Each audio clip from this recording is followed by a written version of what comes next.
for the Bowl Championship Series championship game. Both teams come in with something to prove.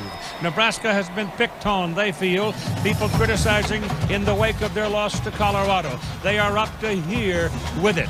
But, Tim Brett, the Miami Hurricanes have something to prove, and it's left over from last year. Partner, you're absolutely right. They were left out of this mix last year. They felt like they had to win every game to erase all doubt. They did that. They ran the table 11-0. They know a win tonight, and all that talk about the BCS and all that talk about a split national championship, that's a moot point. They've got speed. They've got talent. They know if they win tonight, they control all the scenarios. There'll be one and only champion, and that'll be Miami. Let me show you, captains.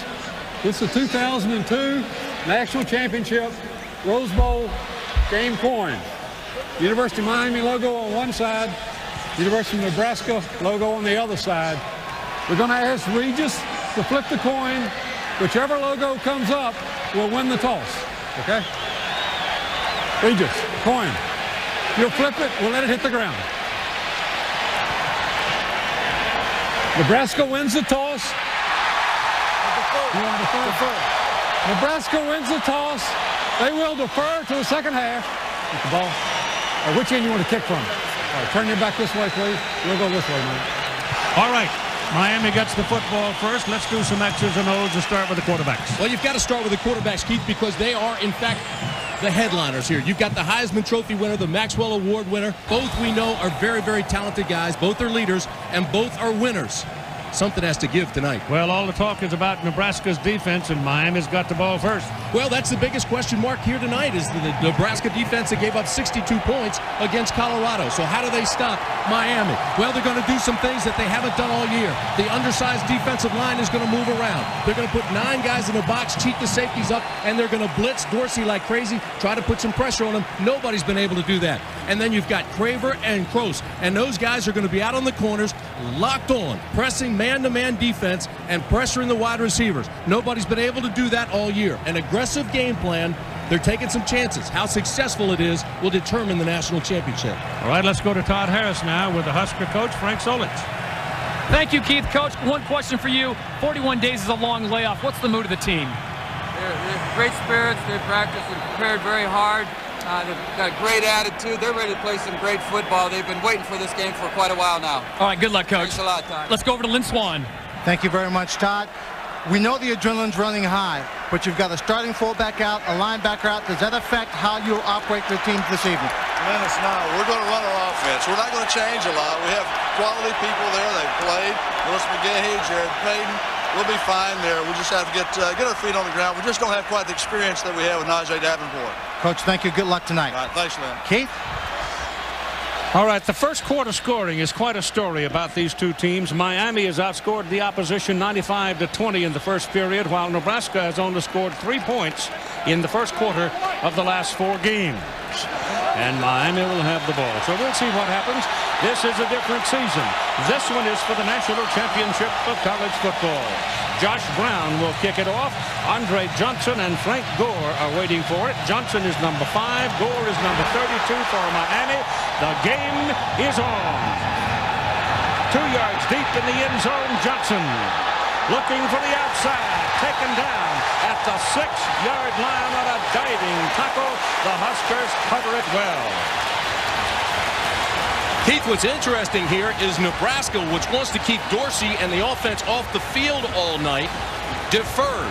But the reason Frank Solich did that is he says they've done it all year. They're going to do it tonight in the championship. Ken Dorsey comes out for the first snap. Those are the numbers on his season. He has 23 touchdowns. He's been picked 9 times. He is 25-1 as a starter. He is from Orinda, California. Jeremy Shockey and Robert Williams come out as wide, and Shockey is a tight end. He's a huge target, and he's all over the place, and they run it up the middle with Clinton Portis, and he takes it quickly out across the 10 to the 11-yard line for a 5-yard pickup. The AT&T starting lineup for the backs and receivers. There's Portis. As Shockey is a great big go-to guy for the receiving corps. McGahee is starting for the injured Davenport at fullback. The offensive front, Bryant McKinney is 6'9", 340 pounds. The other tackle, Joaquin Gonzalez, almost as big. Not quite, but almost. Now here's your second snap of the ball game on 2nd down and 5 for the Miami Hurricanes. They're going to put it in the air. They go down the middle with it, and the pass is caught by Shockey, the big tight end, and he's got a first down out at the 32-yard line. Man coverage, they're having trouble with it. Dorsey's got to be chomping at the bit to see it. Shanley is going to be head up on Shockey all night. They don't want to bump him off the line of scrimmage, but that time he got by Shanley, he cleared, and Dorsey, with no trouble at all and plenty of time to throw, picked up his tight end. First down for the Canes. They go to the eye. And the officials stop it for just a moment. Keith, this is a quick strike offense. The average drive time on Miami's 49 offensive touchdowns this year is 2 minutes and 5 seconds. We've got a knot in the chain. That's the problem. Courtney Mosey, we told you, was the referee. I had that problem this morning. And now we're ready to go.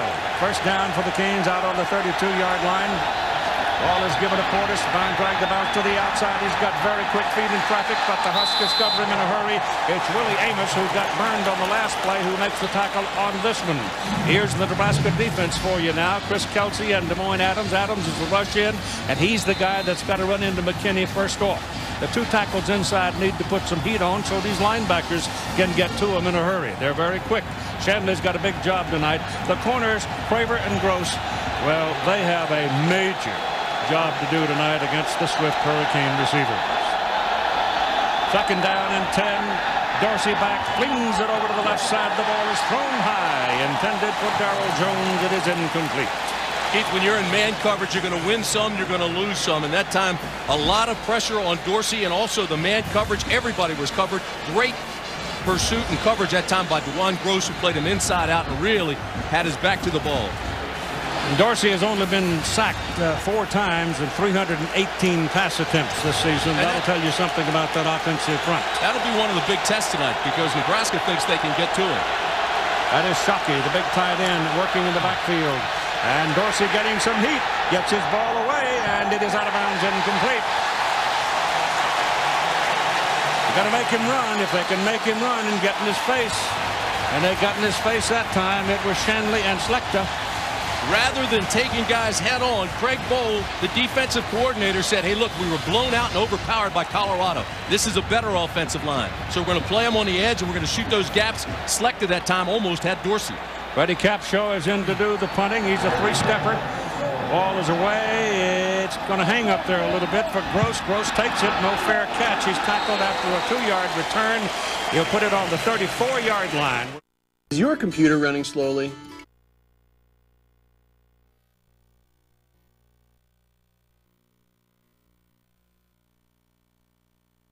Now here come the Nebraska Cornhuskers for their first offensive possession. Quarterback Eric Trotz, the numbers on his season. He's a runner. He's actually a triple threater in the old terms. He's thrown 7 touchdown passes, been intercepted 10 times, and those interceptions in the main thrown while running, sometimes for his life. Tight end Wistrom goes in motion, turns, gives the ball off to the fullback Davis, and Judd Davis bangs in there for a couple of yards. Let's check the AT&T starting lineup now for the Nebraska Cornhuskers. Darren Diedrich is the banger at tailback. Tracy Wistrom among the receivers. The tight end is the go-to guy. Caught 24 passes this season. And here's your offensive front.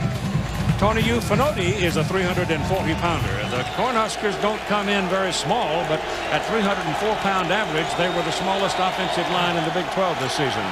Ball is handed off to Diedrich, the tailback. He's a young man out of Ontario, Canada. And he'll get it up to about the 37-yard line. And they'll be looking at 3rd down and long. And the Miami defense is licking its chops. McDougal and Green from the end positions are very good. Joseph and Walters are just big, strong guys in the middle. The linebackers are very fast. If the big guys get a draw up front, these guys wreak havoc. They're without, however, one of their starters.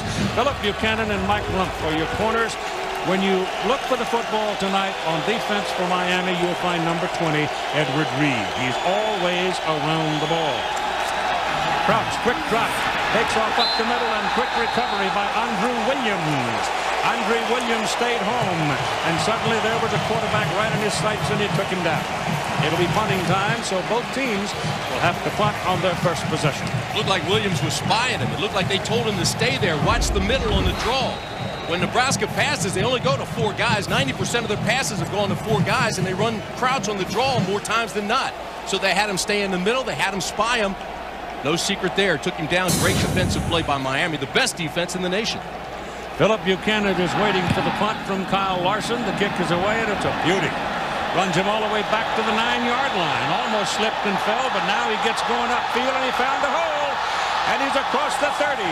And he's out near the 32-yard line before Larson, the punter, makes the tackle. He almost went home with that one.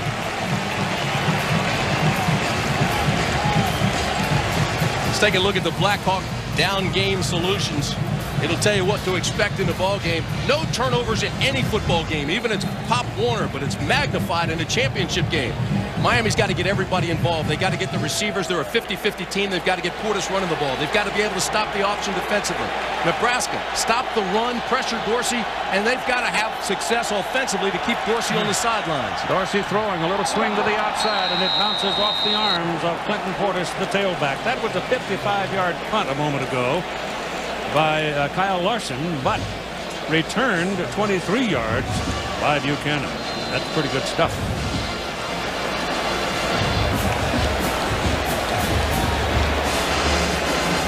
Both these quarterbacks in a championship game, I don't care how good or experienced they are, they've got to settle down. You know, emotion sometimes gets in the way of concentration. They've got to get refocused, get everybody in the ball game, and get in the rhythm. Everybody's sky high probably until the first quarter is over. Then we'll just hunker down and have at it. That play's going no place as Nebraska ate him up. He lost his footing as he tried to plant and come back. Portis is very good in traffic. He picks his spots nicely. But Des Moines Adams got away from McKinney that time and made the tackle. While you watch this replay, Keith, I have to tell you, I think the nation has been fooled by that Colorado game because this defense is quick. It's not big, but it does do a lot of things. I mean, they slant, they shoot gaps, they stem, they blitz. The linebackers are active, and they've got great corners. 3rd down and 13 for the Hurricanes. They go to the shotgun formation. Dorsey gets it off down the middle, and it is caught. They go to the big guy again, Jeremy Shockey. He is 6'6", 246 pounds. He's a junior, and he is from Ada, Oklahoma. Keith, their tight end's getting off the line of scrimmage too freely. Here he is. They're splitting him just a little bit, and he's taking that middle. They're running too deep.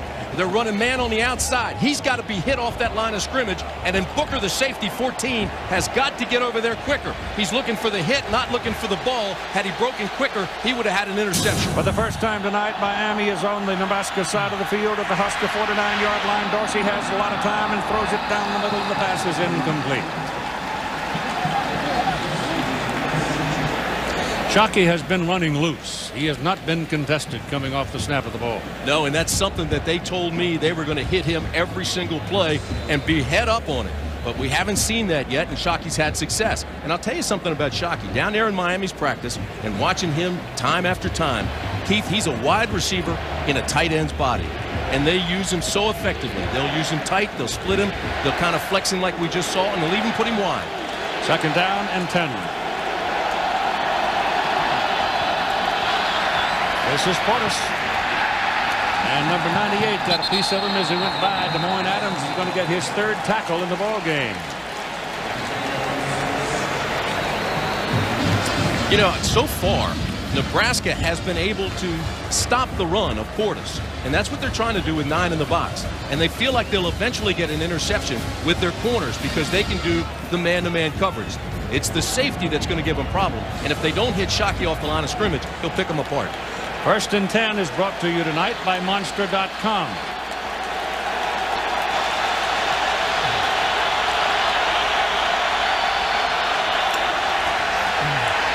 Pressure, passes away, and it's picked. Intercepted by Keough Craver. Dorsey tried to force it. There were people in his face. Scott Shanley was the main man on the play, and they picked Dorsey. What we were just talking about. You get 9 in the box, you run the blitz, you get pressure on Dorsey, the corners will get the pick. Here comes the blitz. That puts pressure on Dorsey. He throws it before he's ready, and there is the pick, and it's Keough Craver. And folks, he is as good as it gets when you talk about a cornerback.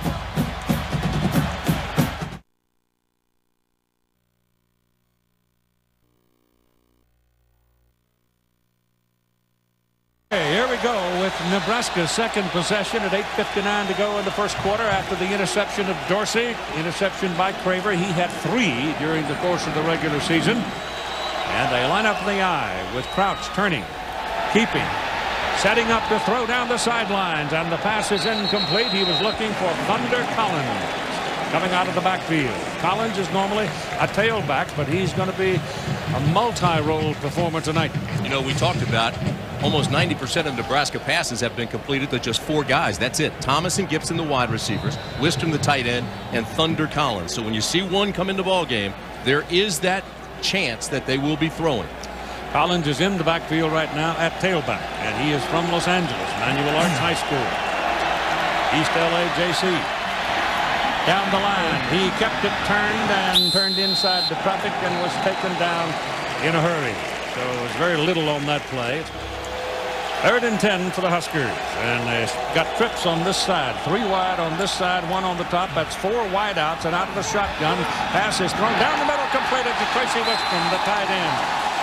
So the tight ends are already having a big night. Shockey's had 2 big catches, and now Wistrom comes up with 1. And for the first time tonight, Nebraska is on the Miami side of the field. Go ahead and roll it because there's nothing fancy about this. Wistrom, who was split with the wide receivers, just runs a short post pattern. He tried to get behind the linebackers and under the safety, but he gets great separation off of the corner there. And I'm telling you something, Wistrom is very much like Shockey. He will get his receptions. He has 21 on the year.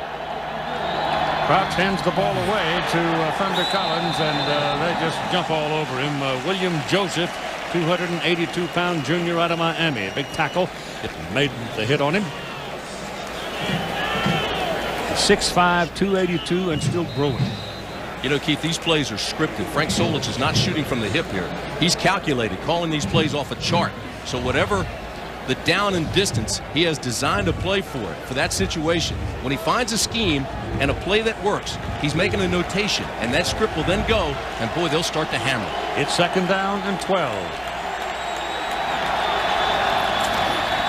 They get the throwback, keep it. They run that belly series well, but this time Miami defends it. That ball might have come out. It did, I think. Miami says, we've got it. The officials have not agreed yet.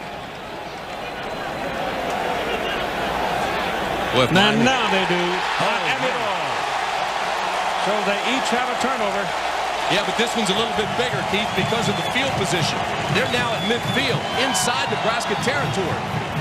You put Miami on a short field, folks, it's like running downhill. Hard to stop.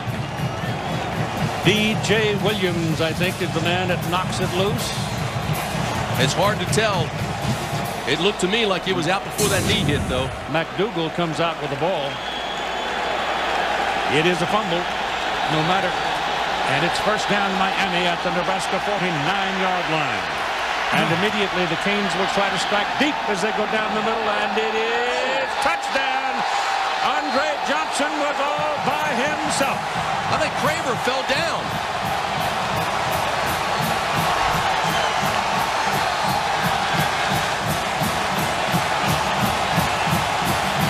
Craver fell down, and I'm telling you something, Johnson just walked in. So it may be a sea of red, but that puddle of orange and green over here is having a hoot right now as their team jumps to the lead on a 49-yard pass play. Here's the extra point, and it is good by Todd Severs, who comes from Ankeny, Iowa. So a fumble by Crouch, which was a bang-bang play. Was the ball out? Did his knee hit first? Nonetheless, Miami gets it. It's like running downfield. Craver falls on the man press coverage. Johnson makes the catch all by himself. Nobody around him. Miami takes advantage of the turnover. This will not make Nebraska fans feel any better, but this is a good play. D.J. Williams forces it out. There's the ball. His knee hasn't hit yet. That is a good call by the officials. Clearly a fumble, and Miami made them pay. Kraber falling down made the touchdown easy, and it's 7-0 as we hit the 6:51 mark of the first quarter. The Canes will kick it away now, and Nebraska will have the return, and they will send Josh Davis deep to return it. Josh is the son of Tony Davis, MVP 1974 Sugar Bowl at Old Tulane Stadium in New Orleans. 13-10 win over Florida. Did the game with Barry Switzer. Todd Severs will do the kicking off. Severs has a heck of a leg. He's a big lanky guy. He comes out of Iowa. They've got Ada, Oklahoma, Ankeny, Iowa. The coaches from Oklahoma. They all like that warm Florida sun. It's not very deep. And Davis comes up to about the 12-yard line to take it. Looks for a hole up the middle of the field. And he fumbled the football. The Canes dive after it. Miami's got it. Oh, my. Look out. Severs covered it. Keith, we told you about turnovers on any level of play. It can change a ball game. But I'm telling you, in a championship game, it's huge. Miami makes a living off that. Look at this season, 45 coming into this game. They've got 2 here in this quarter. It's just inside the 35-yard line of Nebraska. First down for the Canes.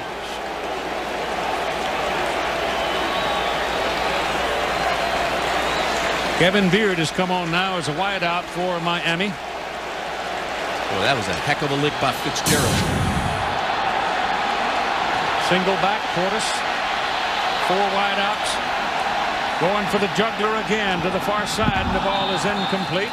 The receiver Beard had turned back inside. The ball went high and wide. Take a look at the Tostitos player comparison. And you got to start with the quarterbacks, of course, what they've done this year. Everybody excited about this in Nebraska because he was only 48% last year. Expected that at Miami. Everything else spectacular. Look at the rushing yards, though, and of course this includes some sacks. That's a huge difference. But the turnover factor, 45 coming into this game by Miami, and certainly a big difference so far. Second down and 10.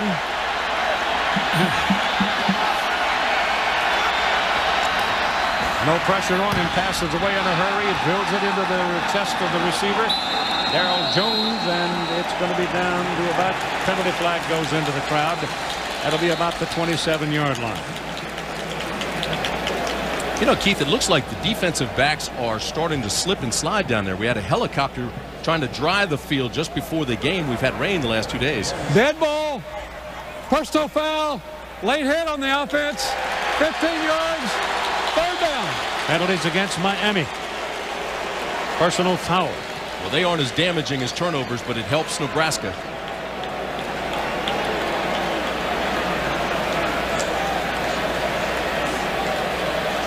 That offensive front of Miami, considered by many the best in the country. Yeah, I think I agree with that too, Keith. And when I stood next to McKinney the other day, I couldn't believe his size.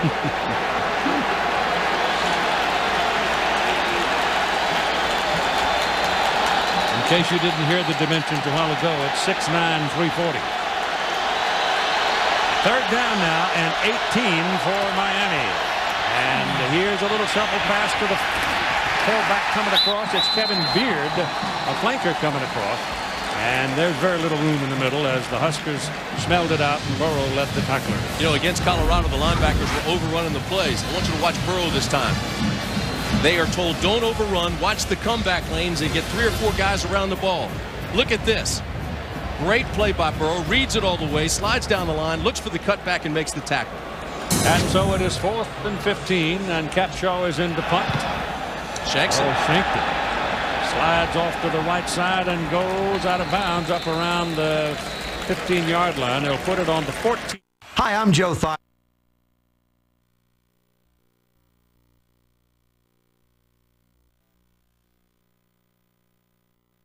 January 2nd at 4:30 on ESPN.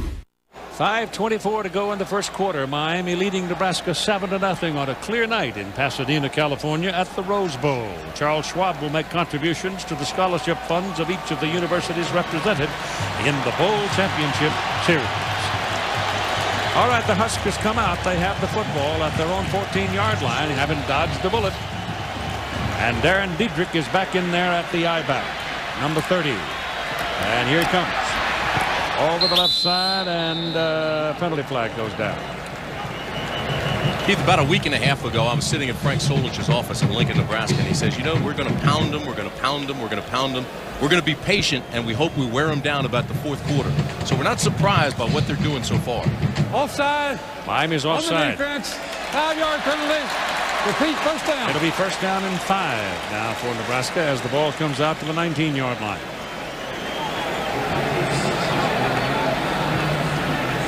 Frank Solich is going down that script. I'm not sure he found the play other than that pass to Wistrom that he's checked. Certainly not the fumble. Well, it's obvious that Miami's stripping when they get in traffic if they can.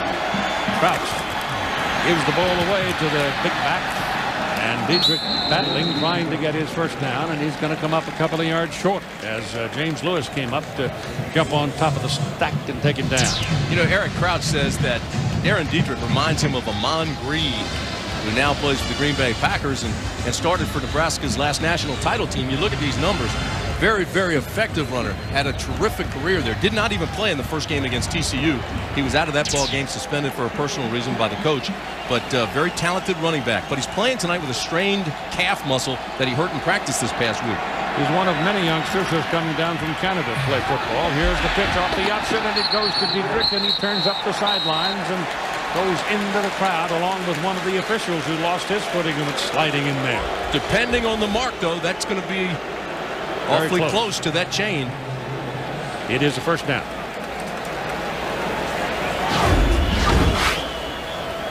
Boy, they're slanting these big offensive linemen. They're getting down. They're trying to wall them off.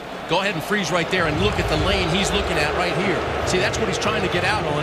They're trying to wall off Nebraska, get around the corner. He sees the marker there and tries to step over. Got the good mark. First down. At the 25-yard line. Crouch turns back inside. He wanted to run the option that way, and Miami had just filled all the lanes. He's looking right now at second down and 14. Crouch gives it to Diedrich. He gets a big hole over the right side. Pounds his way across the 35 and out to the 37-yard line. First down, Nebraska.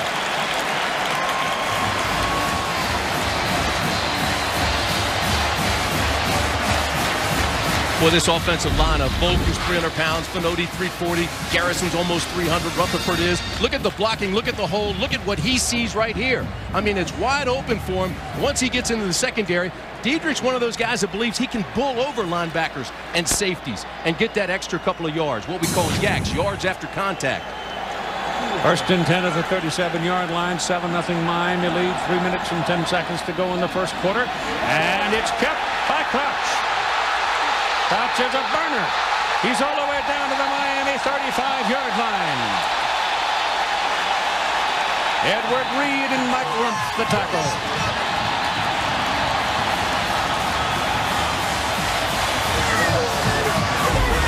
Just shows you the playbook.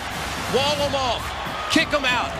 Take it inside and try to get yardage. The play they saw against Virginia Tech. Scheme them, run it, read it, react, and go. First down, move the chains. We just showed you that play. There it is. Crouch moves the chains, and now it's Nebraska in Miami territory. On the Miami 36 is where they mark it. That was a 27-yard run by Crouch.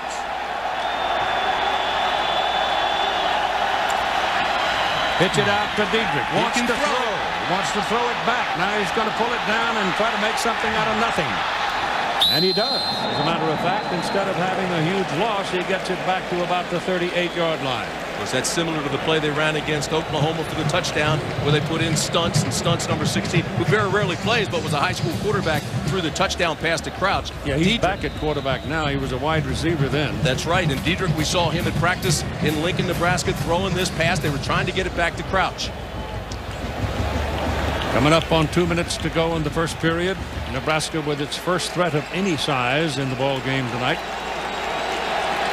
This is probably the last series that Solich will be on his script, and then he'll throw that away and go to the plays that have out of the shotgun, hand the ball to the up man, and he's going to pound to about the 32.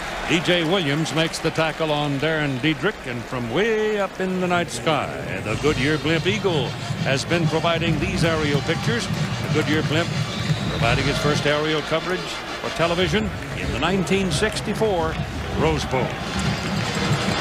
What a great scene this is. I cannot believe the sea of red. Oh, it's one of the most festive places in the world when you have your tournament, the Roses Parade, and the game, and all of that which goes on in Pasadena. It's a wonderful thing. Here's a bullet thrown down the middle, and it's incomplete. Edward Reed got a hand on it and slapped it away. Trying to go to his fullback, which is very rare, but they're breaking tendencies tonight. Judd Davies wasn't even looking for it. Now they're looking at 4th down. Yeah, and that's not a good thing. There's no way to do anything right here except either Campbell on 4th and 7 or punt it. Well, it would be a 50-yard field goal, and Josh Brown's 0 for 1, 50 plus. He's 1 for 2, 40 to 49. And they'll take time out to talk about it. Guys, pay attention. How it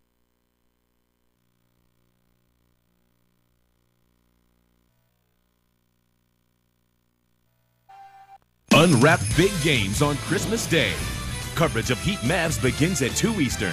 Then Bulls Lakers at 5 on ABC. First quarter scoring, Miami outscoring the opposition 102 to 20, and Nebraska has scored only 3 points in the last 5 games first quarter. So not surprised by this score here, 7-0 Miami over Nebraska. Gaines ball now, first down and 10 as we go to the second quarter of play. Dorsey pumps it once, now he's going deep. And it is caught, but did he get it inbound? Yes, sir. He did at the Nebraska 39-yard line. Theo Craver losing the struggle with Andre Johnson. That's his second big catch of the night. The other one went for a touchdown. Well, Craver does have that one pick, but I'll tell you this. Johnson has those big receptions. And here, watch the body control when he goes, makes the catch, keeps his feet in bounds before he goes out. Now, Johnson's one of those 4x1 track guys. Most track guys really don't become quality receivers. I mean, there's Bob Hayes, of course, there's Willie Gault, but he has the technique and separation skills of great receivers. So it's first down at the Nebraska 39-yard line. Dorsey looking for the juggler again, getting some heat now as they flush him out. Throws it away. Once he got outside the tackle, he is free to throw it wherever he wants, and he threw it in the cheap seats. Johnson has 2 catches for 83 yards in the touchdown so far in the ball game. That last play was for 34. You know, Keith, I don't think anybody prepares for a game like Ken Dorsey. I mean, he watches tape and he reads voraciously game plans. These are his favorite targets. Andre Johnson's been huge here tonight. We haven't seen Beard. Jeremy Shockey made those first couple of catches. Nebraska made a little adjustment there, took him away, and Johnson's gotten more involved. So he gets everybody involved. He continues to watch the adjustments that Nebraska makes, and he goes in their weaknesses. Second down and 10. Give it to Portis. Lost his balance, but keeps on going, and he might tear it open. Touchdown. They thought they had him. They didn't wrap him, and suddenly he was gone.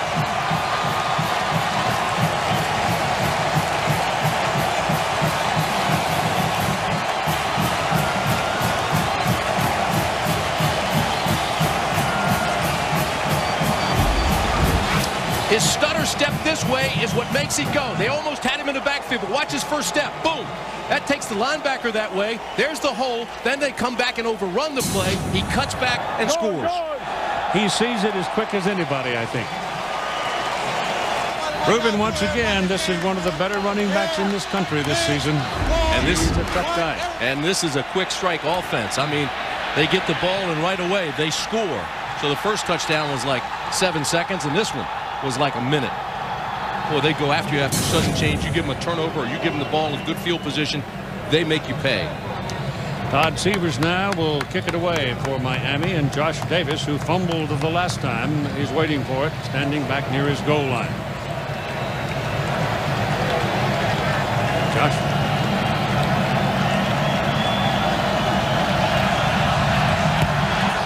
This time he got all of his leg on it. He's going to knock it well back into the end zone. Davis stops and goes down to the knee just before he came out. Well, partner, it's still early in this ball game, but you have the feeling that this drive here, this possession by Nebraska, is some kind of huge. Big, big, big. Is it ever? And you have to wonder now if they're starting to have flashbacks to the Colorado game. Oh, how's their psyche? Oregon took care of that, I think, the other night. This is Crouch coming around the corner, and he's got a first down. Edward Reed made the tackle on Eric Crouch. I would say, however, a few moments ago, when Portis went for the touchdown, it probably got very quiet in Oregon.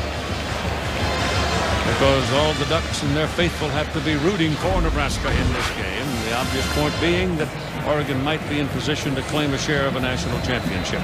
How patient he is on that option. Look how he reads his blocks, waits for them to develop, and then cuts off the tailbones of Fenodian Volk.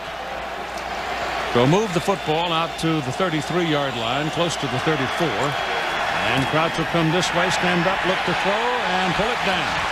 And he is caught from behind after he picks up a couple of yards. He almost popped out of there. He would have had 10, 15 yards if he'd gotten away from that one man, Jamal Green. And Jamal Green is quick. You know, he's a defensive lineman who's 6'3", but he's only 253. That's not big for a defensive lineman. And he's got terrific quicks. Same with McDougal on the other side. Jamal Green played a heck of a ball game at Virginia Tech. Well, he did, but he's the one that kind of played soft, according to the coaches, on those options. And it was just a misread on his part. He didn't know he was supposed to hit the tight end.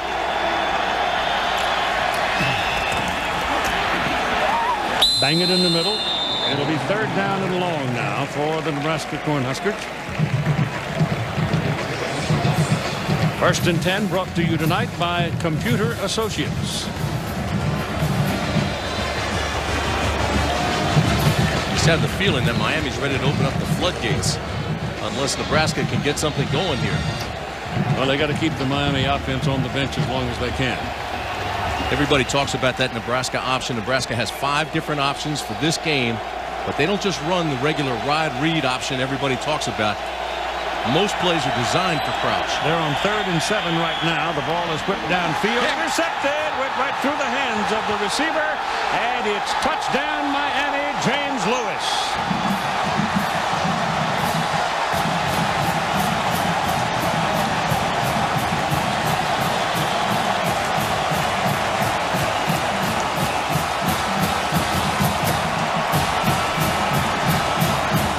Drilled it. I believe it was Wistrom. Went right through his hands.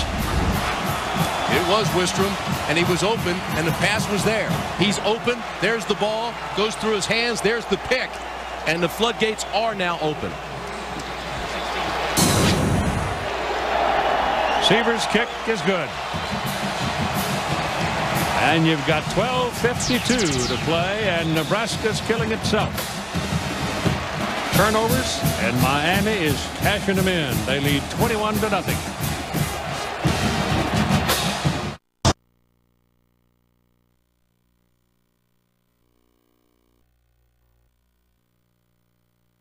Those turnovers.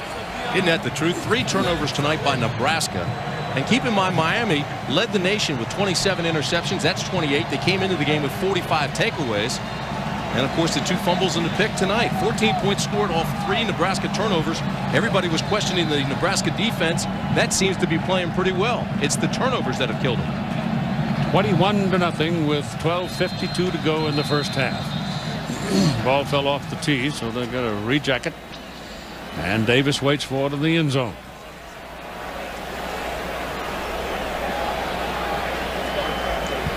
It'll be a tough road to hoe now for the Nebraska offense. Keep in mind, Miami's defense, 3 shutouts this year and gave up a touchdown or less in 8 of the 11 games. High kick, not too deep. Davis at the 6. Takes a pretty good lick up around the 19-yard line, but he holds on to the ball. And the Cornhuskers will go to work. That hit by Kellen Winslow. No. Not that Kellen, his son. Now time for the Aflac trivia question. Today's question: who was the last Heisman Trophy winner whose team went on to win the national championship? Can I answer? No. Wait for the duck.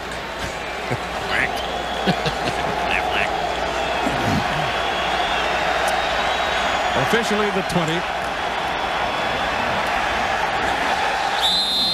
Oh, I'll tell you. The Canes are laying their ears back now on defense. Vilma, the hit on Crouch.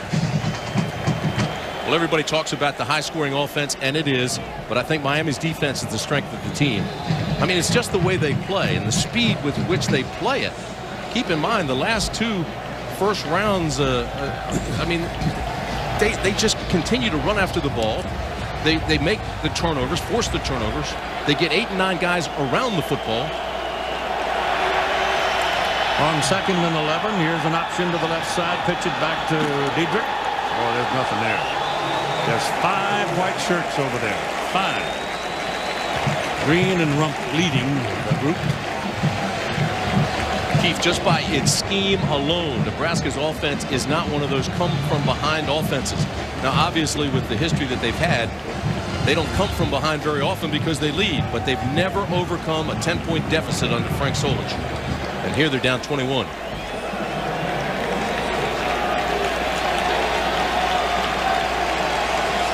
Well, they go with 4 wideouts on this play and put Crouch back there in the shotgun by himself. As time throws it down the middle and misses Wistrom. Ball bounced in front of him. And Keith, that's significant. They've already gotten Nebraska out of their game plan. They've got them out of what they do and what they like to do best. So they'll punt it away, and Miami is, if they handle the ball properly and well, they will have very good field position for the next possession. And one more might make for a quiet night in Pasadena. Don't say it. Don't say it. It's been that kind of BCS, though, hasn't it? Yes, it has. Onside of there, it's another beauty. He had a 55-yarder a while ago, and that one's out of bounds up at the 34-yard line, so that's another fine punt by Larson. Here come the Canes. 1st down and 10. The ball is on their own 34-yard line. They lead 21-0. And it's real serious right now for the Cornhuskers. 3 turnovers, producing the scoring opportunities, and Miami is cashed it just like they own the register. Going deep on this play. Got a man up there. He's got the ball. It's Andre Johnson, who is having a career night. They can't cover him.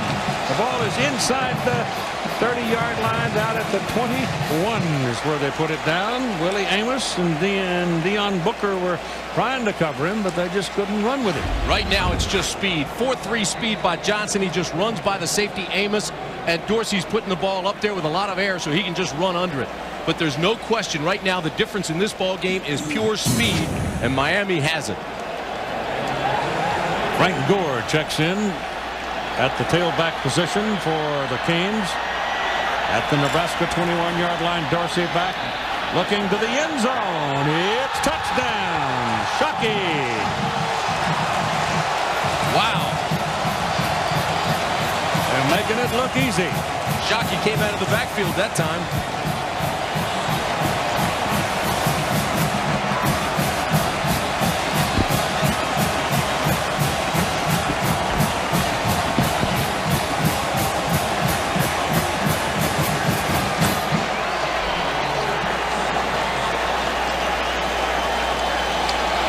Todd Seaver swings the leg, and somebody got a piece of it, and it's no good.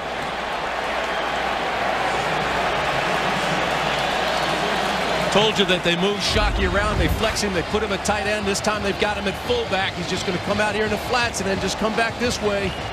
It's like a skinny post from the fullback position. Little motion, get out in the flats, turn it up, and the ball's waiting for him right there at the 5-yard line. Just can't throw it up any better than that. You have to wonder where the defenders are. It's not that complicated of a play. 27-0. Good snap. Good hold. You couldn't see the number, but somebody got one hand on it and got it away. Are you surprised by what's happening? Yes, I am. I really am too. But it's turnovers that have really done it. Oh, there's no question. I think the defense really played well in the first quarter. Gave up a couple of plays. Craver fell down on the first touchdown. Actually was pulled down by Johnson. And then Portis had the big run. But outside of that, they played pretty well. But it looks like now they're starting to break down a little bit defensively. 2 plays, 66 yards and 33 seconds for that touchdown. 4 different players now have scored a touchdown for the Hurricanes tonight. It's amazing, Keith. We told you this was a quick strike offense. Yep. I mean, all year long, their average on touchdown drives is 2 minutes and 5 seconds.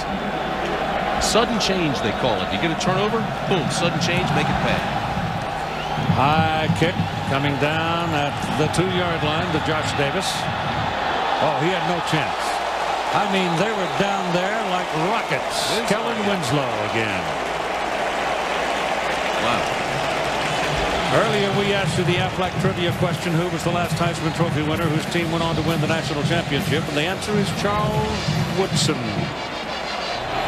It's like chum to a shark right now. You can just feel it's a frenzy by the Miami Hurricanes. Crouch from the 11, turns, hands the ball inside, and there's a yard maybe for Judd Davies. Nebraska used to have that series of fullbacks and the big offensive lineman that could every once in a while pop that fullback out of there and he'd turn in a big play. They haven't done that a whole lot this year. This place tonight just jammed with Nebraska fans. Severely outnumbered the Miami fans. But right now, Nebraska fans sound like they're in the library. They probably feel like it. There's a little bit of daylight on the left side, getting it out to about the 15-yard line for Thunder Collins, who's come back in at tailback. Collins is 190 pounds versus 2 1/4 for Darren Dietrich. So they may gain a little bit in foot speed with Collins, but they lose the bulk of Dietrich, the power. He played behind Dan Alexander and Buck Holder, but he's had a nice season. He's the receiving back with excellent hands. He had the flu a couple days ago. It is 3rd down and 7 with the ball on the 15-yard line. Crouch pulls it down and takes off and cuts it to the 22-23, and that'll be good for a 1st down. Howard Clark made the tackle. He's playing at a linebacker position tonight and replace Chris Campbell.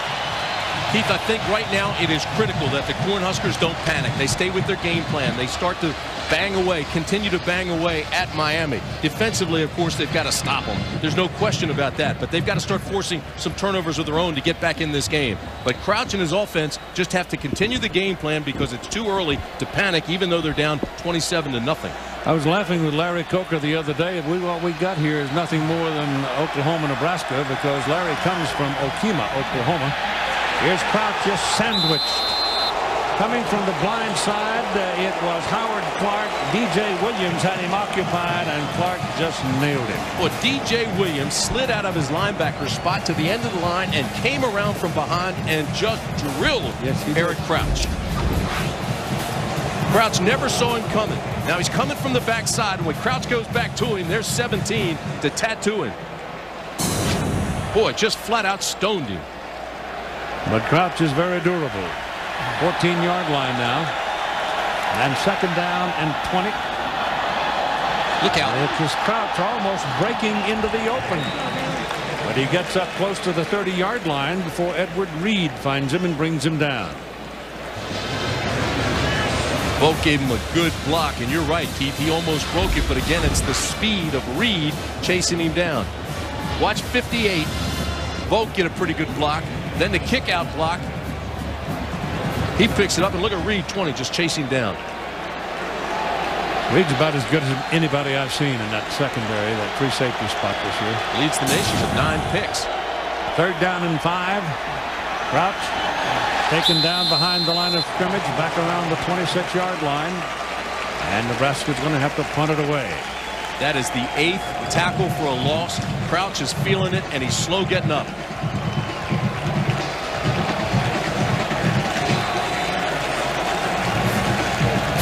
Well, somebody else has got to do something to help him. So far, they haven't been able to. They really have become very one-dimensional.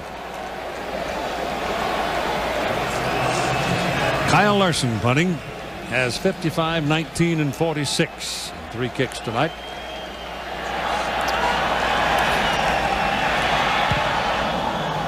Pretty good one here. Room to return it, however, by Buchanan. Gill looking for some help and got some. stepped out of bounds at about the 44. Are you embarrassed by the grout in your home? Chemical.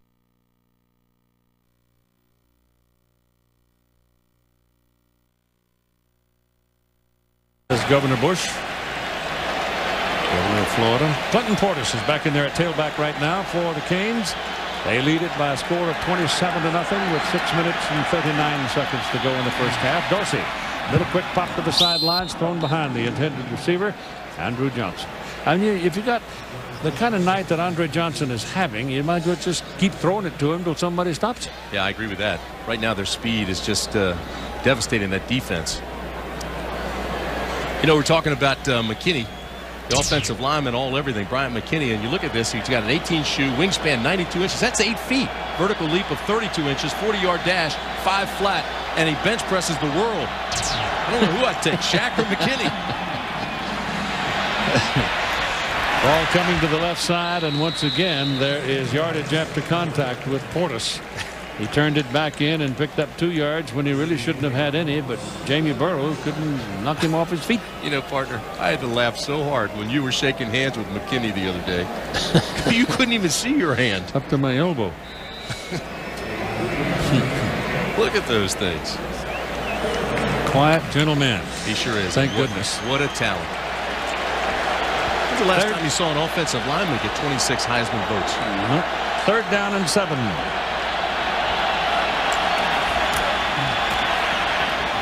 Ball drilled right in between defenders, and a penalty flag on the field as the catch is made by Shockey. Again, Jeremy Shockey.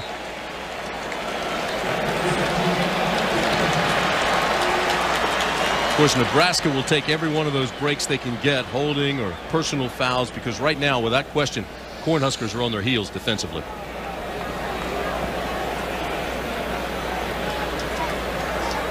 Holding on the offense, 10 yards.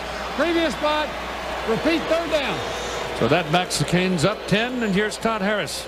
Well, Keith, quickly, 2 quick stories that are developing. The shoes for the Nebraska defensive backs are having all kinds of problems with their grip. I talked to the equipment manager. He says all they brought is that standard 9-stud cleat. There'll be no changing at halftime. And Coach Craig Bohl is on the linebackers and the DBs. He says you're not communicating, thus the last score. Keith. Nope. The penalty puts the ball back on the 37-yard line for Miami, where it's third down and 18. Dorsey back, little short drop, throws it down the middle. Ball is caught by Kevin Beard. Andre Johnson, and Johnson is going to have another first down for Miami. That should not happen. 3rd and 18, and they give it up to Johnson. You've got to look at Shockey. You've got to look at Johnson. They've been the main targets, and Johnson using his hands. Watch coming off the line. Look at his hands. Look at his pull in the jersey. Freeze him up, and look at the separation. Johnson now, we talked about a track guy, but he's got all the qualities and all the potential of being a great receiver. Swanee? And Timmy, he does everything absolutely perfect. A dedicated guy. You know, he stays at home, lives at home with his family because he doesn't want to waste time hanging around the guys. He wants his whole focus to be on school and playing football. Ball is incomplete. Rolls out of bounds. Went right through his arms and rolled out of bounds. Incomplete. Well, intended, Portis had his hands on it. Miami threatening to really blow this thing open. They lead 27-0. It's first down at the Nebraska 25-yard line. Dorsey. Inside the 10, complete to Jeremy Shockey, the tight end. Scott Shanley couldn't handle him. Take a look at the Nokia team comparison, and right now there is no comparison. It's all Miami. And Shockey with that last play is just too fast for Shanley. As you look at these numbers, and these are for the season, I mean, scoring Miami's 1st, 8th in total offense, 2nd in the nation in passing. Who cares about the rushing? They're 40th. They get out of it what they need out of it. They get that 50-50 bump from Portis. And it's first and goal. The ball is on the 8-yard line for the Canes. Dorsey, time, throws, touchdown. Johnson. Craver again complaining about the push-off. Or that time it's Gross complaining about the push-off. But they're not throwing any flags on it. Johnson is big time. Yeah, but twice now we've seen him pull a defender. But Keith, if they're not going to throw a flag on it, I don't blame him for doing it. Well, I understand. There's no pull on that. He just separated. He just beat him. Yeah. Guard, guard. Kick is good. It is 34-0. Miami with 3:35 to play in the first half. And it's quiet at the Rose Bowl. Well, the mountain is pretty big right now for the Nebraska Cornhuskers. We've still got almost 3.5 minutes to play in the first half. They're down by 34 points, and the Miami offense is just killing the Nebraska defense. And body language over on that Nebraska sideline is not good. No, it is not. Severs will kick it off. Low this time. Davis angles for it, goes out of bounds. It'll come out to the 25-yard line. Well, it's just been domination so far. It sure has. There were the 3 turnovers, and then from that point on, it's just gotten worse. And coming right up the middle to make a big play is a fellow named Vince Wilfork. He is a freshman. He's 6'2", 346 pounds. I will spell the name. W-I-L-F-O-R-K. Remember it. And I'll tell you, not only remember it, but he's going to be sensational, as you indicated. I don't know how Eric Crouch got this ball over. I mean, he's head up. Now watch how he gets the ball away to Davis. Unbelievable. For Davis, he still didn't make any yardage. Nope. Second down and 13. Crouch turns back inside. Now he's going to get punished a little bit as he comes up to about the 44-yard line. A yard or so short of the first down, but he took a thump. And when he went down.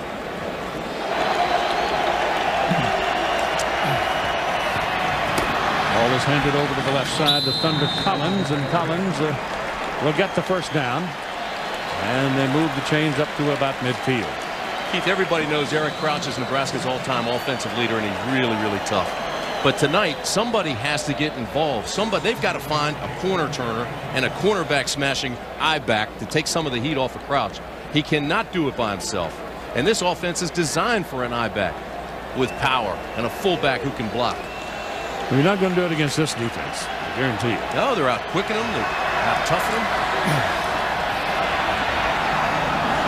Well, that ball is away. The receiver went over and sat down, and the pass was away, and Wilson Thomas was 15 yards from the ball. Actually, I'm not sure he sat down. Mike Rumpf is the guy, the cornerback over there, gave him a pretty good chug, and it held him up, actually knocked him off his route. Watch number 8, gives him a hand, then here's the contact, and by that time he just can't release. It was supposed to be a stop and go up that sideline. He's a good target, that Thomas. He's 6'6", 215. That's the first time he's seen the ball all night. There's no question about that. He's a basketball player. You know, he's one of those guys that we've seen this year that can jump. Minute and 42 to go in the first half. This is Thunder Collins trying to come around the corner, and they're having none of it. At the 2-yard pickup, it'll be third down and a bunch. Edward Reed, one more tackle. He's a senior out of St. Rose, Louisiana. Started to go away to the draft last year for the Sunday Ball and decided to stay along with others. And that made all the difference for this team. Interesting this year, Thunder Collins had his best game in a game that was held up by lightning against Baylor. Went over 100 yards. That's his real name, Thunder. And his dad's name is Thunder Sr. Yes. And Thunder the Third is coming. Oh my. A storm is brewing. Third down and 8.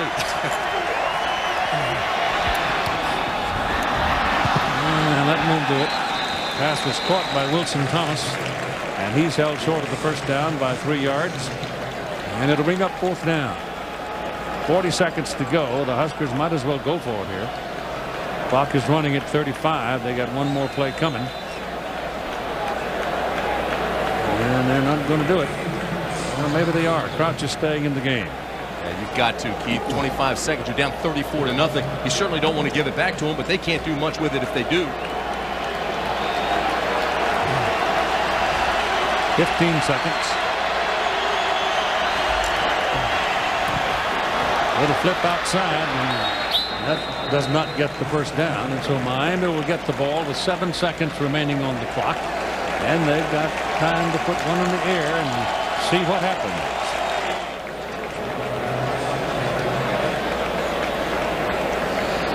Larry Coker, who if he wins this game tonight, and the odds are pretty good he's gonna, he will join Benny Oosterbaan of Michigan in college football history as only the second coach to win the national championship in his first season as head coach.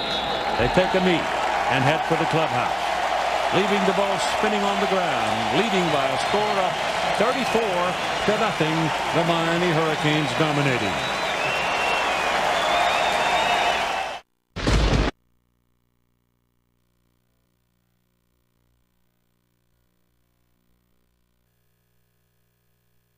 Portrait of athleticism Miami style. It's entitled Johnson Shockey.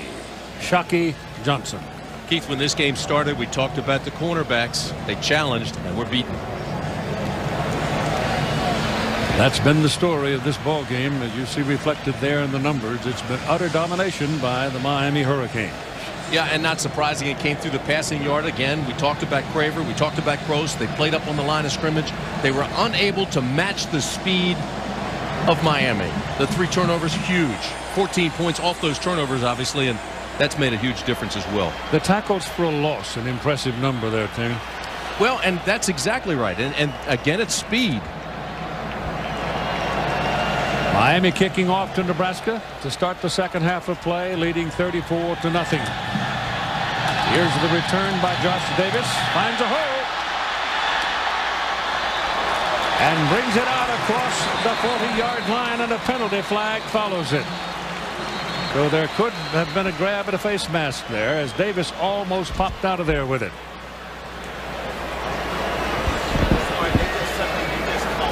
Five-yard face mask into the run. Waiting for the official. First down.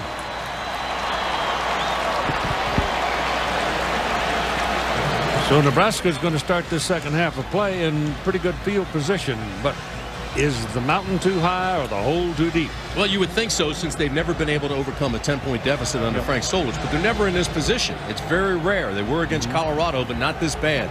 I'll tell you this, Nebraska's got a lot of class, though, and they came out swinging, and I expect they will this entire half. Well, they're not going to surrender. We know that, but the point is simply, can they? Can they? I don't think so. They're looking at 2nd down and 12 right now for the Huskers as they go to the shotgun, and Crouch has no chance. You've got nobody to throw it to, and by the time he wanted to make a move with it, Buchanan had a hold of him, and that'll do it. And here's Lynn Swann. Well, Keith, obviously Larry Coker was very happy with the way his team played in the first half, but he said he coaches in halves. We won the first half. The second half is totally different. He wants them to come out and play with the same kind of intensity. He was especially pleased with his defensive unit. Not only are they fast making the play, but they're playing aggressively and they're playing smart, and he expects them to continue throughout the second half, Keith. Thanks, sir. And you know, that's the key. They're playing smart. With all that speed, it's easy to take advantage of that with cutback lanes and using that speed to run them out of there. But these guys, they're quick, but they're patient. And Crouch, looking here to see what he might do, says, wait a minute, I don't have what I need, and he spends a timeout early in the 3rd quarter of play. Do you need cash for unexpected bills or just to get by until payday? Get approved for up to $1,500 in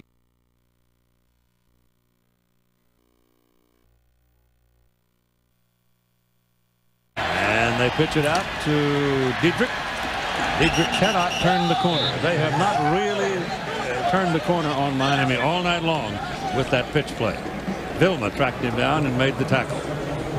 An offense that's averaged 37 points a game and has been very productive has been totally unproductive tonight. Punt, fumble, punt. The interception for a touchdown. Punt, downs. Gave it up on downs, and the punt.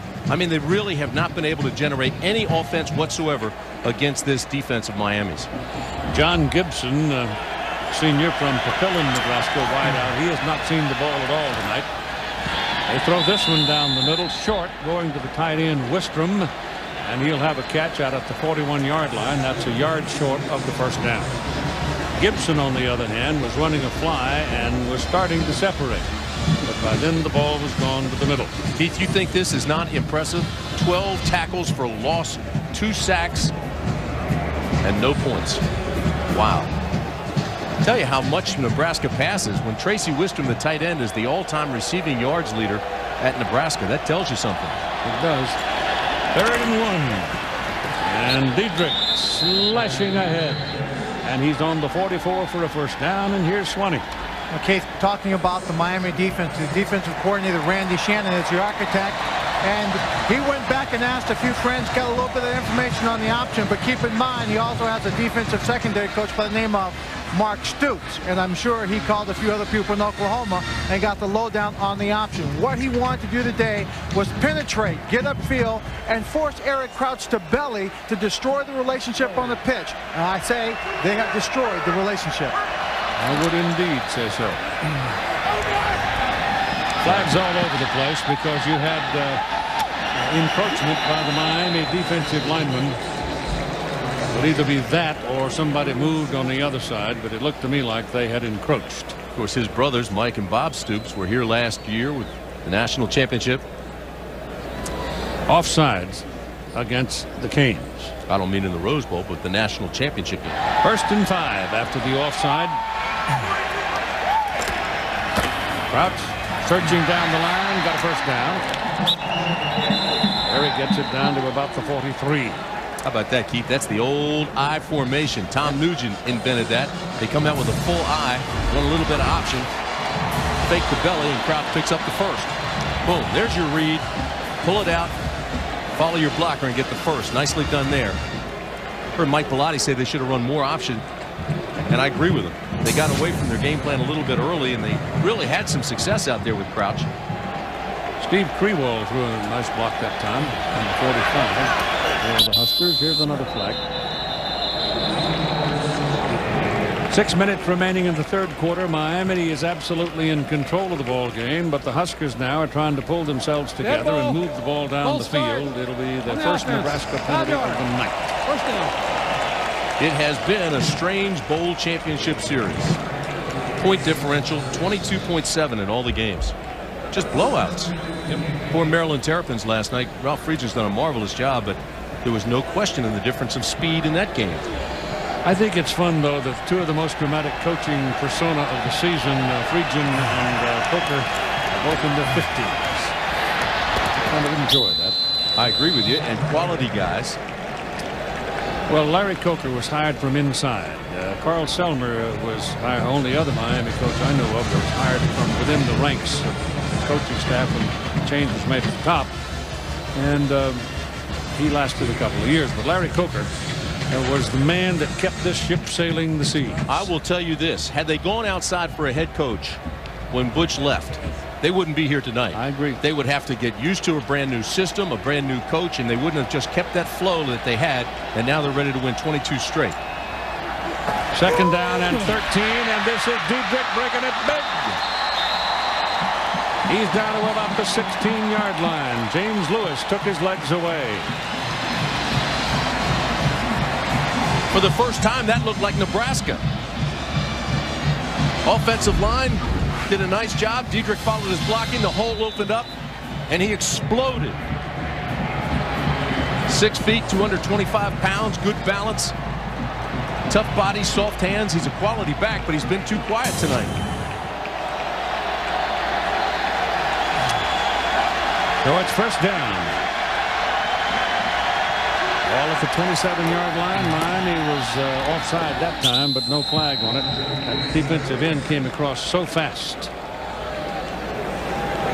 Here are the comments that the 2 coaches had to say to each other tonight just before the game started. Isn't it? And it's great that it worked like this. Both of us worked our way up, and we've had a little success, and hopefully some of those other guys that will get a chance. Maybe get a shot. Yeah, you never know. Huh? Congratulations. Okay. Now Frank knows about working your way up. 26 years, wasn't it, before he finally got the call? Quality guy, first-class coach. Crouch searching along the line, and there wasn't anything there for him, but he made 3 yards out of it anyway. Edward Reed made the tackle for Miami at 3:50 to go in the 3rd quarter. Show you what they've done on the option tonight. They pitched it 19 times, kept it 19 times. He's trying to balance things out, but he's not getting the production out of his I-backs. You see what the fullbacks have done. No yards. And the tailbacks, 58 yards, 15 carries. So they aren't getting the production that they had hoped for. A big chunk of that came on that play by Dietrich a moment ago. But they're showing more formations now. They came out with ace, empty, I formation. Ball dropped. It's thrown down the middle to Thunder Collins, and Collins hit when the ball arrived, and he couldn't put it away. That'll bring up a 4th down. I don't think there'll be any kicking here.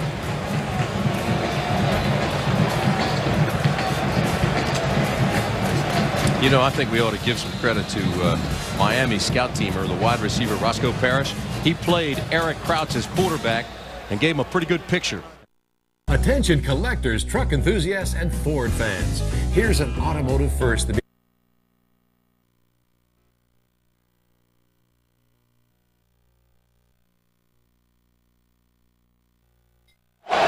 Fourth down and 7 for Nebraska. The ball on the Miami 24-yard line. Miami defense hungering, I think, for a 0 here. Almost got themselves offside. Ball is slapped up in the air. Now there's a penalty flag across the way. You know, you make a great point. Why did Miami take a timeout? McDougal, the defensive end, they do want that shutout. They saw a formation they weren't comfortable with. They knew it was a big 4th down. Take the timeout. They are going after a shutout, although they hurt themselves here by jumping off sides. On the defense, 5 yards, still 4th down. That'll drive a coach crazy. You call a timeout, you get in a defense that you think can stop them, and then when the play's carried out, you do stop them, only to have the penalty called.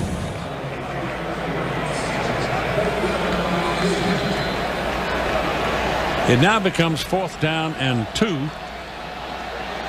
Certainly more makeable than 7. You want to anticipate the count, Keith. You want to get that quick jump, but you got to watch the football.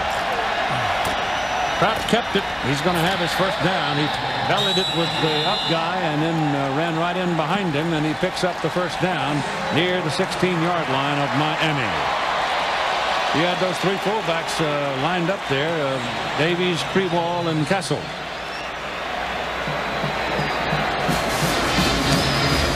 Aerial coverage provided by AT&T.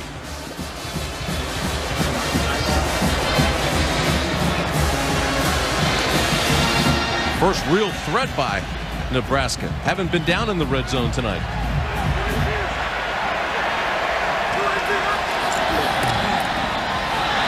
Handed off inside. And touchdown. Judd Davis, the fullback.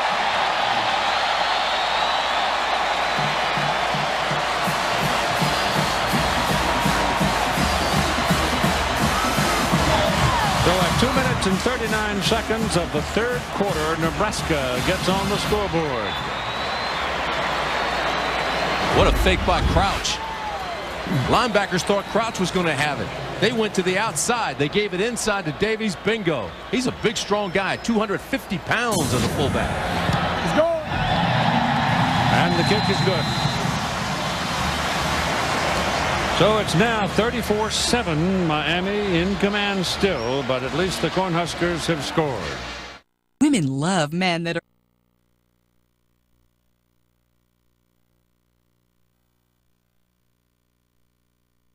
from the 46 to start the final quarter. Miami will punt. Capshaw waiting for it is Gross. Capshaw hits it high, not very long.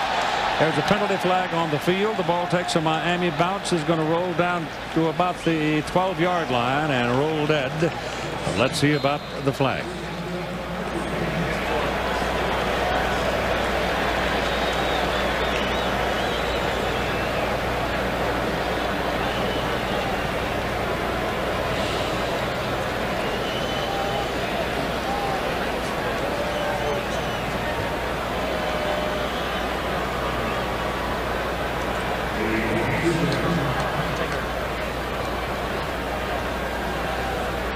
Well, it's taken a while.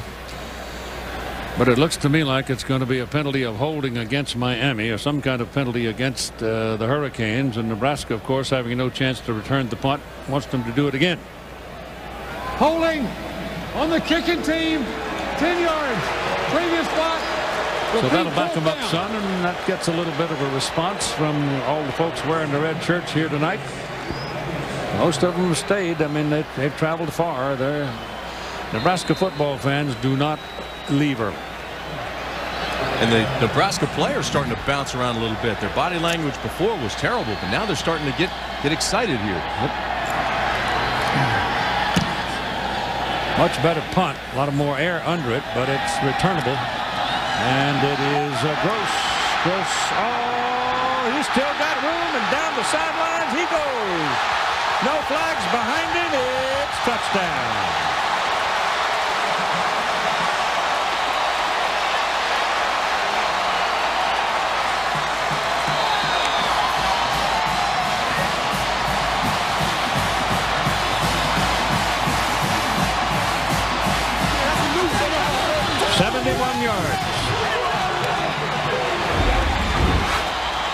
Boy, he got some blocks from the corner, then broke a great tackle. You sit him down, you bring Sweeney in, you give him a little attitude. He says, wait a minute, I can play this game. Kept his feet, good balance, and explosion. Go. Point's good. So you've got back.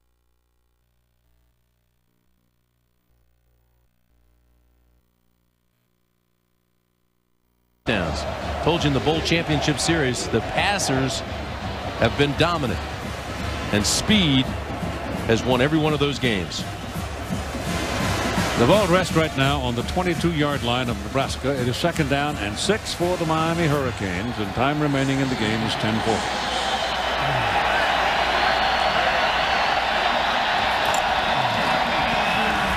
Bounced it. Didn't have control. It slipped out of his hand. Been a phenomenal performance tonight by Miami, and they will be the one and only champion this year. And what a job by Larry Coker. You know, this Miami team, you can say anything you want about Miami's reputation in the past, but this Miami team is just flat out balling tonight. They're behaving themselves, not a lot of snapping the collars and trash talking. They're just playing football, and they're winning a championship for that guy right there.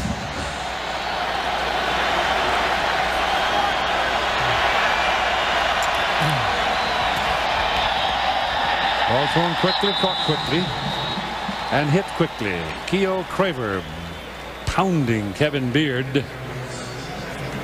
And that'll bring up your 4th down. That's a big stop. Now you set up the field goal. They missed it the last time they attempted a field goal.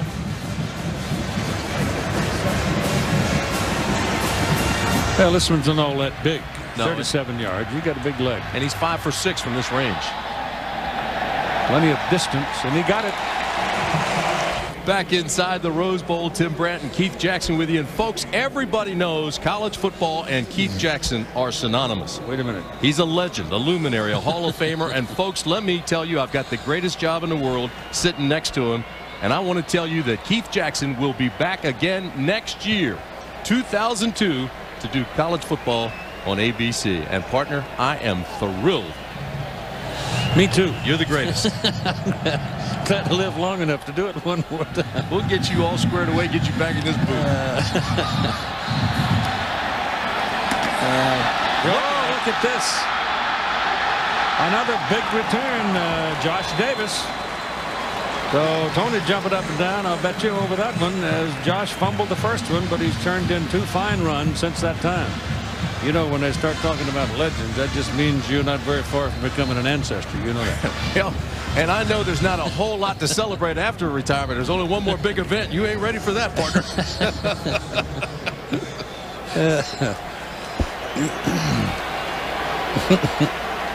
Oh, that's great. Been a great crew to work with. We've had a lot of fun. I know Howard Katz has been smiling for the last day and a half.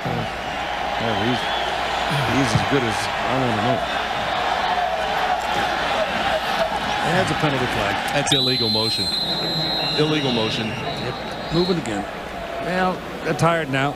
Kind of worn down. Almost perhaps even a little desperate to get something more to satisfy their own personal pride. You mentioned what Larry Coker will accomplish today in his first year, 12-0 national championship. Howard Schnellenberger got Miami going in the early 80s. He won the national title in 83. Had Jimmy Johnson put Miami in the elite national level. He won a couple. Dennis Erickson won 2 more rings, 89 and 91. Butch Davis came in, and he really cleaned things up. Butch Davis did. He needs a lot of credit too, and he stopped UCLA's 20-game win streak. And then bring in Larry, and congratulations to Larry Coker. That's a tremendous feat. And Miami is it's a class act right now. It's 1st and 15 now as Crouch gets around the corner. Eric Crouch showing his foot speed. He's been pounded on all night. But here with 9:27 to go in the 4th quarter, he got to the corner and he turned it on. That Heisman Trophy was not a gift. He's a fighter. He's a quality quarterback. He can throw, but he loves to run. And you see his lanes right here. He's taking them. 37 yards on the play. Great drops the shoulder and pounds at him himself. Sure, great closing speed by Reed again. He's the guy that got over, had a pursuit angle. But again, Crouch is fighting, scratching, and clawing, even though he's down 37-14. Ball's on the 30-yard line for the first down. Pitch back to Diedrich, and they're going to eat him up. We saw him work that play in practice. They were going to have Diedrich throw it to the fullback, Judd Davies. Never had a chance. No, he didn't have a chance to throw it, but Davies was open downfield. That's the 13th tackle for loss. Here's the pitch. Watch number 4. Can you see him explode? Right now, he's got the step, and he says, I'm even, and I'm leaving. But because of the pressure, he doesn't have a chance to get the ball out there. But again, that was Reed. He could have been just baiting him.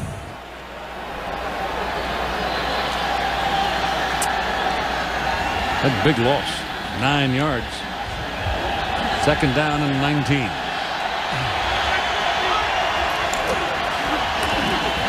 There goes Crouch again. And he's back to the original line of scrimmage. A 9-yard pickup. James Lewis the tackle. Keith, I know you like Eric Crouch a lot. Not only as a football player, but as a person. What about at the next level? Wide out. Yeah, I agree.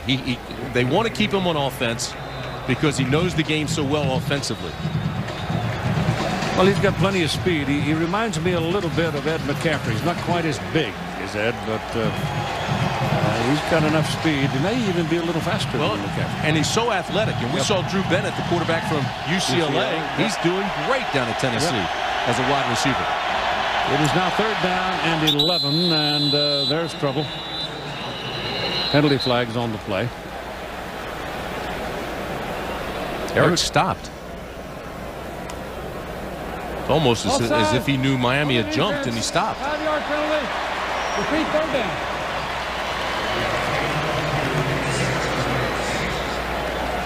Eric's probably happy so he can get his breath back. That'll make this 3rd down a little bit easier for him. 3rd and 6 now. 37-14. Oregon won easily. Florida won easily. So far, Miami has been easy. They jumped again. Take Crouch down behind the line of scrimmage, but the linesman on this side is not having it.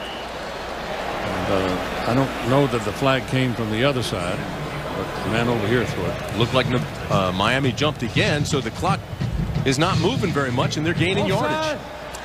It is offsides against Miami.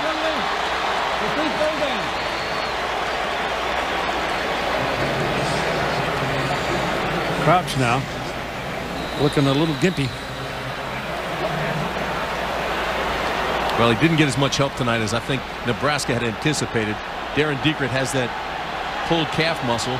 Collins has just a little bit weak from the flu he's had this past week, so Eric Crouch has had to do a lot of it by himself. That penalty makes it 3rd and 1 at the 21. And Diekert has the first down.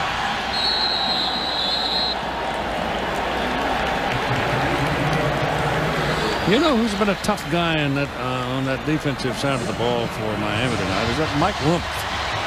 He's been around that ball all night long. Number 8. You know what's amazing, Keith? This defense has had 12 guys with interceptions this year, and Rumpf is not one of them. He has not gotten an interception this year. Nope, he's the only one. This guy, every time you throw the ball out there, you hold your breath. This is Crouch coming to this side, pitches back to Diedrich, dropped the ball. And Crouch covered it.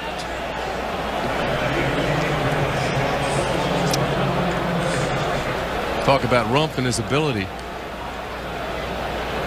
He played this play perfectly. Got in between Crouch and the pitch man. And got a hand on it, I believe. Yes, he did. Watch number 8 now. Here comes Crouch. He's reading. Here's Rumpf in between the pitch man and Diedrich. Did get a hand on it. They're lucky to get it back. Ball is on the 19-yard line, 2nd down and 10.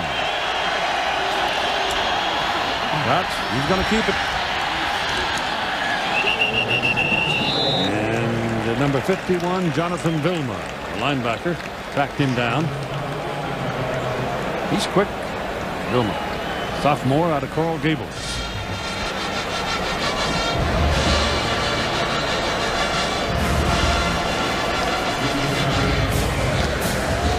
Nebraska averages 37 points a game. They have 14 on the board. That's it.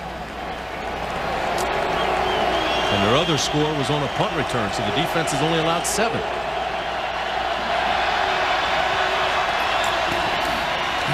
Diedrich got some room. Oh, whoa. Boy, there's a hit.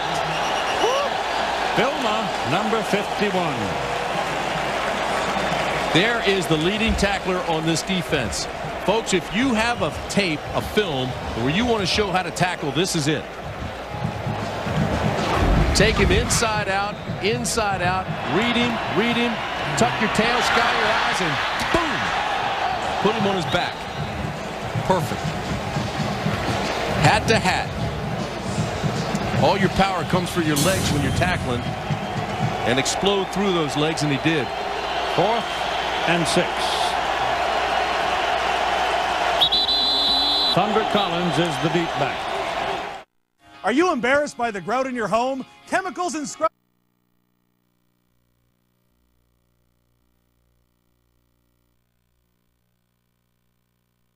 Sneaking around here, trying to get the bucket and dump it all over Larry. Well, I'll tell you this, partner. Here they come. It's going to be cold, too, because it's a chilly night in Pasadena. I hope you sent some clothes with him, because it's a long drive back to Century City. It's soft and wet. Oh, that's cold. Look at his face.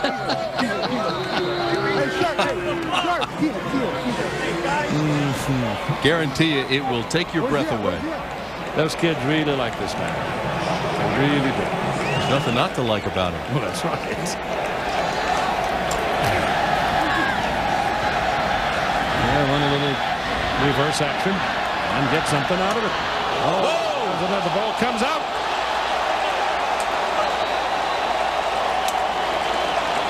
It's Vilma again with another fierce tackle. Those are 2 of the most incredible tackles you'll see in football. And I told you they aren't trash talking or popping collars, but I don't blame them for getting excited on this. And I you know, you got a player hurt, you don't want to say too much, but this is a picture-perfect tackle. You dream of hits like that when you're a defender. Ben Zychek is the man injured on the play. When you hit a golf ball perfectly, it's a little click. When you make a tackle like that perfectly, it feels like a click. You barely feel it. For you, maybe. How about the fella fielding it? Guarantee you he feels it. And he's still down, and we don't want to make light of this. But I know as a defender, you dream of shots like that. You take it inside out, tuck that tail, sky the eyes, and try to drive through him. And he came right under his chin.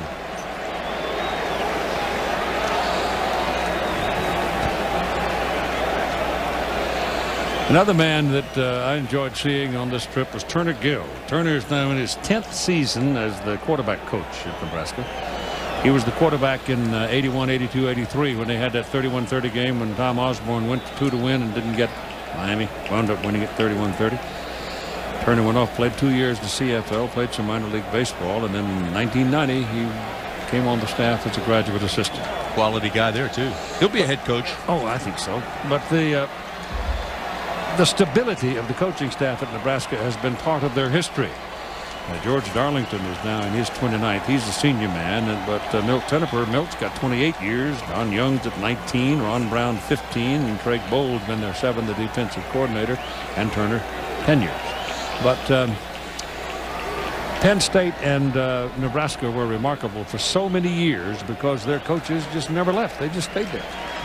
And you know, winner after winner after winner. That's an excellent point, Keith. And because of the way this game has gone, we haven't had an opportunity really to talk about the Nebraska coaches as much as we would like. But Frank Solich obviously stepped in for a legend in Tom Osborne. He's done a marvelous job. Still looking for that national championship, but Frank Solich is a quality guy as well. Runs a very good program. Is walked off the field, so it looks like he's going to be okay. Nebraska's won the second half. They lead Miami 14-3 in this half. The unfortunate thing was they were trailing 34-0 at the half. Yeah, that's right. Ball is thrown to the sidelines, and it is. That's an incredible catch. It is. He was sliding down, sliding backwards, and it was Wilson Thomas who made the catch. You know, Wilson Thomas is going to fly from here to Missouri to join the basketball team for Saturday's game.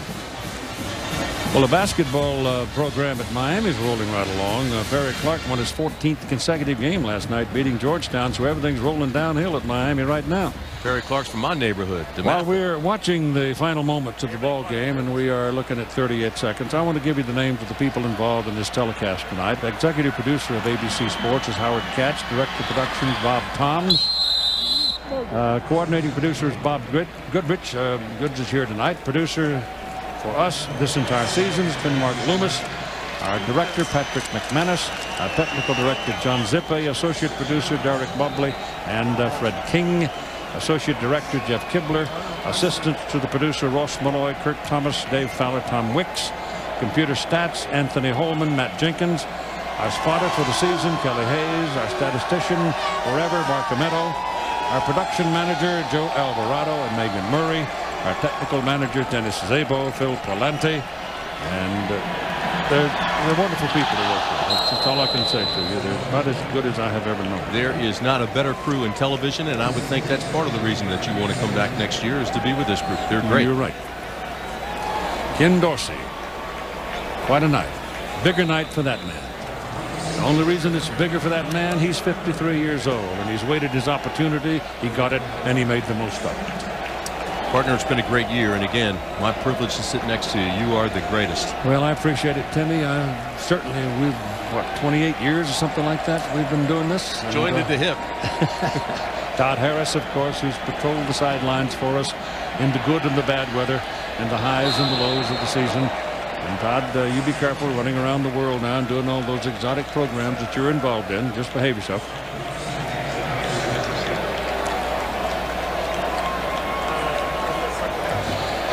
Well, this is close to the final numbers, and again, Dorsey with a spectacular night, 22 of 35, 362 yards against Nebraska, 3 touchdown passes. And again, Nebraska's defense has to be a little bit shell-shocked, having given up all those points to Colorado and 34 in the first half here to Miami. Much better in the second half. Well, Miami has erased all doubts about the national champions. They are clearly, unequivocally, and without doubt the national champions of college football in the year 2001. And the Rose Bowl game being played on January 3rd of 2002. Remarkable performance tonight against a gritty Nebraska bunch.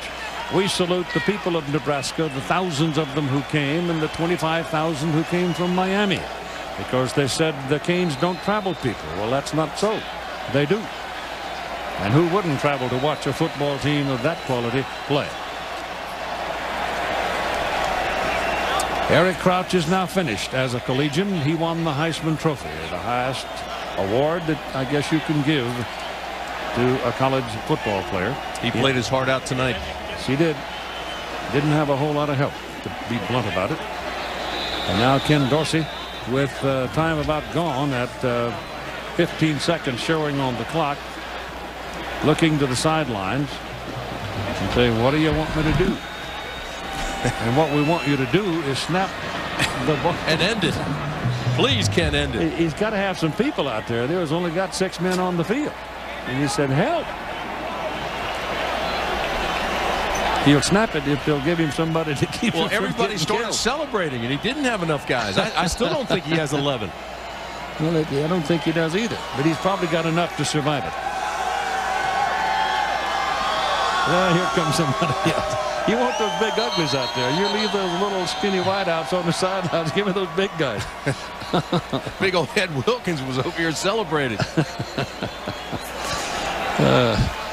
Well, I hope they have a good party, and I hope they have a good trip home, and I hope the people in Miami turn out and welcome them home, because they are certainly the champions.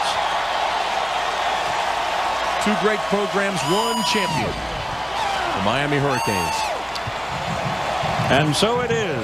The season of 2001 and the championship game of 2002 is done, in the books, with a final score way over on the side of Miami, 37-14.